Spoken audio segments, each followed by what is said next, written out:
So tell me, what got you interested in the film and the subject matter? I mean, you were, what, 6 or 7 when the Iran hostage Yeah, crisis I happened? didn't know very much about the. I mean, I did later, but I don't remember it.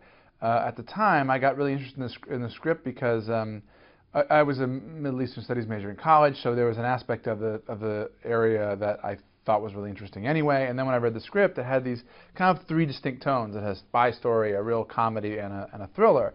And I thought that was a challenge as a director to try to integrate those things and make them all feel like they're part of the same movie. And that if I was able to do that, it might be something special and interesting. And were you worried that the story itself is so fantastical that people might not believe it? I was very worried because if it weren't true, it would be the worst plot in the world for a movie because it would be completely absurd. I mean, it's farcical, isn't it? It is, and I needed to keep reinforcing, I felt like I did anyway, to the audience that it was true, that it was real. And there's a danger in that. Some people may felt like, oh, you're pushing too hard. I felt like it was better to err on the side of helping to continue to help the audience understand that this was something that really took place, because then they'd be more rooted in the story, and even till the end, showing photographs of the real people and the actors side by side, and the voiceover from President Carter, who says, in effect, I thought having the President of the United States, when this thing took place, say this is an actual event, and talking about it a little bit, was really, really powerful and helped to cement in the audience's mind this was true. The flip side of that is that you run the risk of looking like it's a referendum on the Carter presidency, which I didn't want. I didn't want to politicize the movie, whether domestic or internationally, but I thought that was worth running the risk. There are those lessons, aren't there, that you could draw from the film in terms of policy today. I mean, the support, for example, for the Shah's repressive regime helped create the conditions, didn't it, for the hostage crisis? Is there a sense in which there's a parallel with support for, say, Hosni Mubarak's regime? Is it all playing out? Well, that's exactly one of the things that I thought about it, as you say, the sort of Western optics of the Shah and his regime were palatable to us, and he was our friend, and so we sort of looked past, and it was the U.S. and Britain and other countries, we looked past some of the corruption and the repression in exactly the same way that we were willing to look past the corruption and repression of Mubarak because of his relationship to Israel, his sort of pro-Western stance, his sort of vaguely secular regime.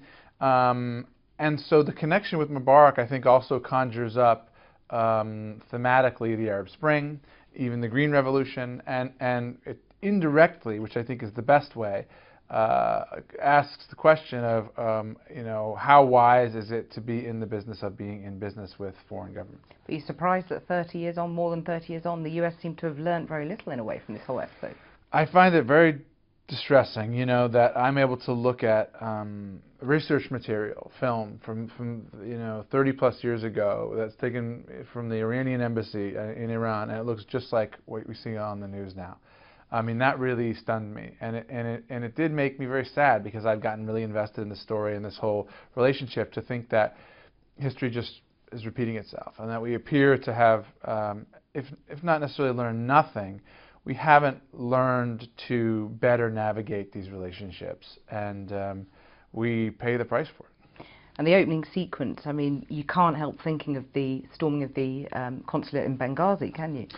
I know. I thought that there would be some similarities to as I said, the Arab Spring, but I had no idea that these events in Benghazi that would so closely mirror the events of Iran in 1979-1980 would take place.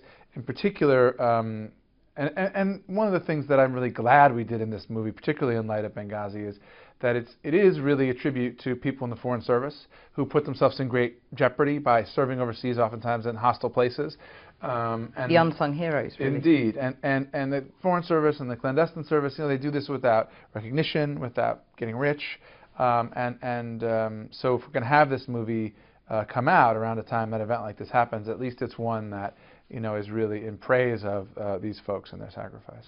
Now, obviously, the hostage crisis was a pretty pivotal moment in Iran-US relations. We're potentially about to reach another very pivotal moment. Post-US elections, there's a lot of speculation about an attack on Iran. Is that something in a second-term Obama presidency, for example, that you could find yourself supporting? There are very few Americans, I think, statistically, that are interested in another war. I think that's the defining political current of the day. You know, we've been through 2 wars. A lot of people have died, and it's been very exhausting. So you have no appetite really for, I don't think, for a fight. By the same token, you know, very few people think that it's a good idea for Iran to have a nuclear weapon. So the question is, what does one do? And if there's definitive proof that they've got a nuclear weapon, would you at that point be prepared to say, despite the fact you had reservations about Iraq, you would back a... I think there's so many steps to get across before you get to that point. We're not going to leap from where we are now, where there's, you know, to that point. Which is what raises these questions of drawing a line in the sand. Is this going to be a public red line? Is this going to be a red line that we have privately? I obviously don't support the obtaining of a weapon by Iran. I don't think that's a good idea for anyone. I think it could spark an arms race in the Middle East, and I think it puts some of their neighbors in jeopardy in ways that we don't want to see. But I think there are, in some ways, you know, there are peaceful and diplomatic solutions yet to be tried, and which could be successful. The presidential debates last night, I don't know whether you had a chance to catch up with any of them. Presidential debates were 3 in the morning. 3 in the morning I was asleep, but I heard it was quite interesting. I heard there was quite a lot of, you know, mano-a-mano exchanges. A ballsy performance from Barack Obama, I think. Can you say that on television?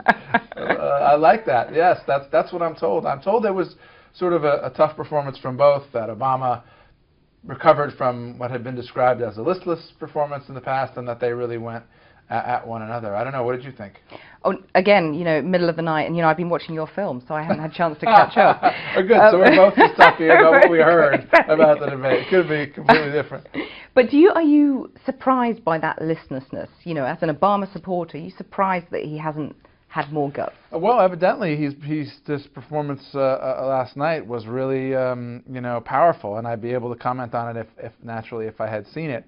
I think, you know, these political campaigns are long. There's an ebb and flow to them. There's a tendency to, you know, read into all sorts of little things that take place because, you know, there's more time to cover it than there are events to cover. But I think that it's healthy and good for the country to have a vigorous debate. I happen to be an Obama supporter. I'll vote for Barack Obama.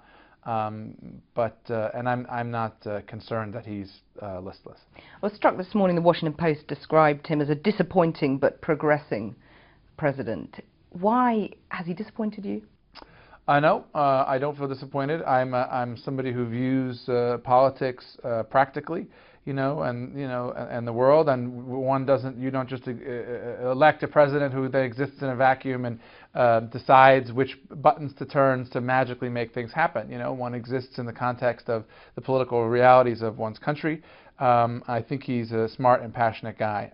You know, you can find an editorial in any newspaper in America. You know, you can find editorials that tell you completely contradicting things. It's part of the nature of the political class. That's what's fun about it. But if you're not disappointed, are you frustrated that it hasn't been a sort of easier, you know, progression towards the second term? I wouldn't expect an easy progression to a second term given the nature of the economic situation in the United States.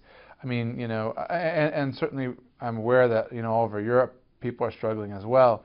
But, you know, when you have unemployment as high as it is, and when you have the real estate market still sort of stuck in a very bad place, and you have underemployment the way that it is, that's a very hard situation for an incumbent to overcome. And I think he's frankly done an admirable job, you know, given those realities. And naturally, his opponent has tried to capitalize on that, and it's what people expected the debates to be about, and they have been. And I'm not a professional pundit, and my hope is that he'll be reelected, and I think he's in good position. And if he is reelected and he does have to back a strike on Iran, would you still stick with him? That's a very hard question to answer because it's such a big thing, and it's such a big hypothetical. Well, it's not as hypothetical, is it? Because, I mean, people are talking about plans being laid for a January attack. Israel's jumping at the bit. Yeah, I mean, what we're told, and we don't know because we're not privy to this sort of thing, is that Israel needs additional support from the United States militarily in order to launch an attack that's sufficiently devastating so as to cripple the nuclear capability of Iran. I don't know that that's true. If it is, it's probably a good thing because it means that, you know, governments would have to work together and there might be more caution involved in that. And I am not somebody who is comfortable just saying, well, you know, given this or that, I would back an attack. I would have to like get to a point where I see that sort of evidence, because it's a very serious thing, you know, and one wants to take it quite seriously, and one wants to be judicious about these sorts of things. Just finally, you've spoken out against rape in war zones. This is something that our Foreign Secretary has called for a global campaign on. Are you disappointed that governments haven't got together and tackled this so far? Yeah, I think it is disappointing that it hasn't been a higher priority. Though, if you look at, you know, particular instances of, you know, Hillary Clinton has addressed it. You know, Barack Obama, in fact, the one piece of legislation that he sponsored when he was in the Senate was around Congo, where a lot of this gender-based violence has taken place. There are individual and sort of one-off responses to this kind of atrocities, because when one's confronted with them, you know, it's like you think, gosh, this is completely unacceptable. This is horrible. What there hasn't been is a more cohesive effort, and it's just it's the nature of, you know, being you know, there's no interest group around women that live in, you know, extremely poor areas in the developing world, you know, and so there aren't enough advocates. That's an international shame, isn't it? Indeed, it's a shame that more isn't being done, which is why I'm trying to spend as much time as I can in Eastern Congo, and to highlight some of these abuses and to talk about what can be done. It's very thorny, in particular, say in Congo, where it's not just, again, you can't sort of wave a magic wand. You have you really have a part of the world that doesn't have a stable security sector. There's no army really that functions to protect the people, and there's no functioning judicial process where people can seek redress for wrongs like having been raped. So you know, it's kind of counterintuitive to say, well, what do you do to prevent this gender-based violence? Well, you get a better army, and yet that's the nature of what needs to be done, and that requires a huge level of investment and work. And you know, there are naturally a lot of disincentives, particularly at a time where it's not particularly politically palatable to make investments in foreign countries, particularly ones that aren't viewed as having a strategic relationship with ours. You know, foreign aid has become increasingly unpopular in the United States because people have this sense that well, why aren't we spending money on ourselves? People also have a wildly disproportionate idea of what we spend on foreign aid. We spend less than 1% of our budget on foreign aid, and people will say things like 10 or 15%. You know, that being said, it's a very difficult time to, you know, for aid, for philanthropy, for working outside our borders to assist our less fortunate neighbors. Ben Affleck, thank you very much.